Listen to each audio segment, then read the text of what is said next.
ওম শান্তি শান্তি শান্তি। এইসব কারণে তথা ব্রহ্মসূত্রকারের সাংখ্য মতানুসারে মহত্তত্ত্ব এবং অব্যক্ত প্রকৃতি রূপ অর্থ স্বীকৃত না হওয়া সত্ত্বেও এই কথা মানতে হবে যে এখানে মহান বিশেষণের সঙ্গে আত্মা পদের অর্থ জীবাত্মায়। অতএব মন্ত্রের সারার্থ এই যে ইন্দ্রিয় অপেক্ষা বিষয় বলবান। এরা সাধকের ইন্দ্রিয় সকলকে বলপূর্বক নিজের দিকে আকর্ষণ করে রাখে।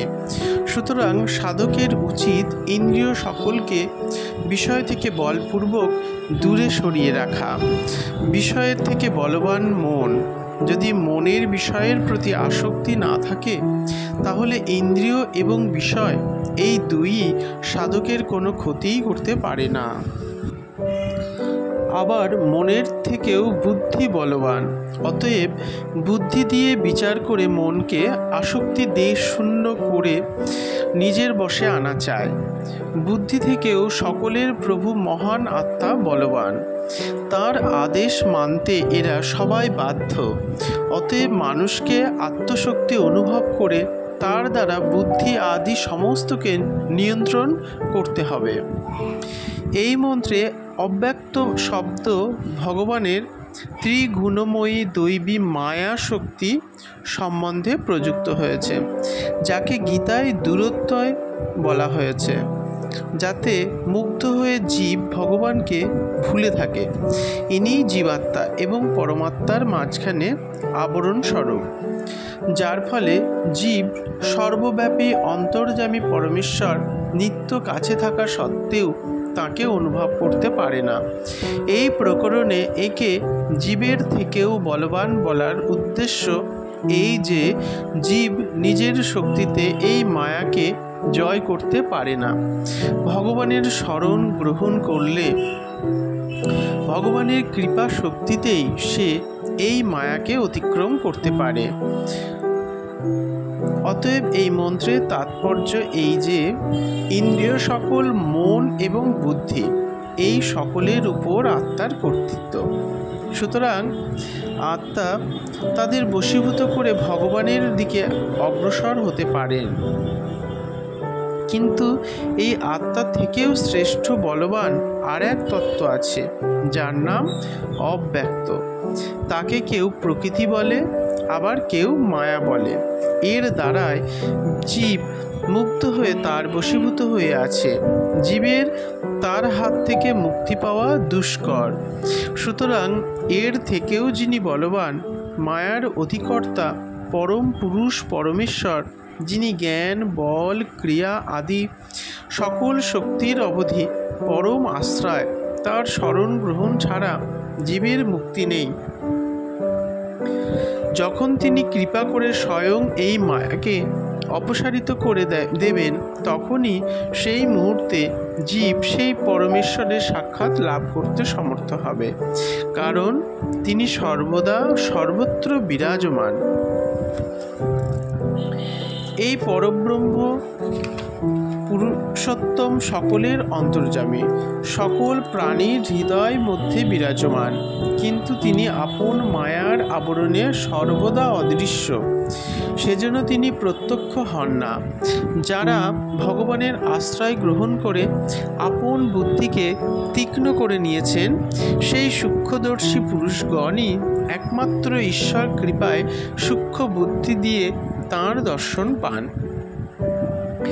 বুদ্ধিমান মানুষের প্রথম কর্তব্য হল বাক্য আদি ইন্দ্রিয় সকলকে বাহ্য বিষয় থেকে সরিয়ে এনে মনে বিলীন করে দেওয়া, অর্থাৎ এদের এমন অবস্থানে নিয়ে যেতে হবে যাতে এরা কোনো ক্রিয়া করতে না পারে। মনে কোনো বিষয়ে স্ফুরণ যাতে না হয়। যখন এই সাধনা পরিপক্ক হবে তখন মনকে জ্ঞান স্বরূপা বুদ্ধিতে লয় করতে হবে, অর্থাৎ একমাত্র বিজ্ঞান স্বরূপ নিশ্চয়াত্মিকা বুদ্ধির বৃত্তি ছাড়া মনের আর কোনো পৃথক সত্তা থাকবে না, কোনো রূপ অন্য চিন্তা থাকবে না। যখন এরূপ দৃঢ় স্থিতি অর্জিত হবে তখন ওই জ্ঞান স্বরূপা বুদ্ধিকেও জীবাত্মার শুদ্ধ স্বরূপে বিলীন করে দিতে হবে, অর্থাৎ এমন অবস্থায় পৌঁছাতে হবে যেখানে একমাত্র আত্মতত্ত্ব ছাড়া আর কোনো বস্তুর সত্তা বা স্মৃতি থাকবে না। এরপর স্বয়ং নিজেকেও পূর্ব নিশ্চয় অনুসারে শান্ত আত্মারূপ পরব্রহ্ম পুরুষোত্তমের মধ্যে বিলীন করে দিতে হবে। হে মানব, তুমি জন্ম জন্মান্তর ধরে অজ্ঞান নিদ্রায় নিদ্রিত।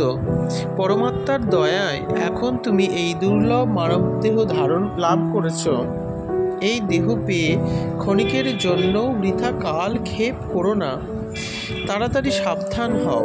শ্রেষ্ঠ মহাজনের কাছে গিয়ে তার উপদেশ নিয়ে নিজের কল্যাণের পথ আর পরমাত্মার রহস্য জেনে নাও। পরমাত্মা তত্ত্ব অতি গূঢ় এবং রহস্যপূর্ণ।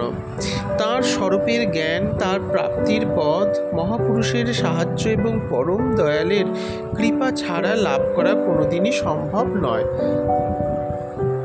সেই পথ এতই দুস্তর যে তীক্ষ্ণ ধার ছুরির উপর দিয়ে চলার সমতুল। এরূপ দুস্তর পথকে অতিক্রম করার সহজ উপায় একমাত্র তিনিই বলতে পারেন, যিনি স্বয়ং এই পথ অতিক্রম করেছেন। এই মন্ত্রে পরব্রহ্ম পরমাত্মাকে প্রাকৃত শব্দ, স্পর্শ, রূপ, রস এবং গন্ধরহিত বলে দেখানো হয়েছে। যে সাংসারিক বিষয়াসক্ত ইন্দ্রিয় আদি সেখানে পৌঁছাতে পারে না, পরব্রহ্ম নিত্য অবিনাশী, অনাদি এবং অনন্ত, জীবাত্মা থেকে শ্রেষ্ঠ এবং সর্বথা সত্য তত্ত্ব। তাকে জেনেই মানুষ চিরকালের জন্য জন্ম মৃত্যুর পারে যেতে পারে। এই অধ্যায়ে নচিকেতার প্রতি যমরাজের উপদেশ কোনো নতুন কথা নয়। এ হলো পরম্পরাগত এক সনাতন উপাখ্যান। বুদ্ধিমান মানুষ এই উপাখ্যান অপরকে শোনালে এবং নিজে শুনলে ব্রহ্মলোকে গমন করে, ব্রহ্মানন্দ উপভোগ করে। যে ব্যক্তি শুচিসুপ্ত চিত্তে যত্ন সহকারে এই পরম রহস্যময় প্রসঙ্গের তত্ত্ব বিশ্লেষণপূর্বক ভগবৎ প্রেমী শুদ্ধ বুদ্ধি ব্রাহ্মণদের সমাবেশে কীর্তন করে অথবা শ্রাদ্ধকালে ভোজনরত ব্রাহ্মণদের শোনায়, তার ওই কীর্তন রূপ শুভ কর্ম অনন্ত ফলদায়ক হয়। সে অনন্ত জীবন লাভ করতে সমর্থ হয়। সে অনন্ত জীবন লাভ করতে সমর্থ হয়। সে অনন্ত জীবন লাভ করতে সমর্থ হয়। এই কথা দ্বিতীয়বার বলে সিদ্ধান্তকে দৃঢ় নিশ্চিত এবং এই অধ্যায়ের পরিসমাপ্তি করা হয়েছে। দ্বিতীয় অধ্যায়। ইন্দ্রিয়ের গ্রাহ্য সকল স্থূল বিষয়, শব্দ, স্পর্শ, রূপ, রস এবং গন্ধ ইত্যাদি সবই বাইরের বস্তু। এগুলির যথার্থ জ্ঞান লাভের জন্য ইন্দ্রিয় সকল সৃষ্টি হয়েছে। কেননা ইন্দ্রিয়ের দ্বারা ওইগুলির যথার্থ জ্ঞান না হলে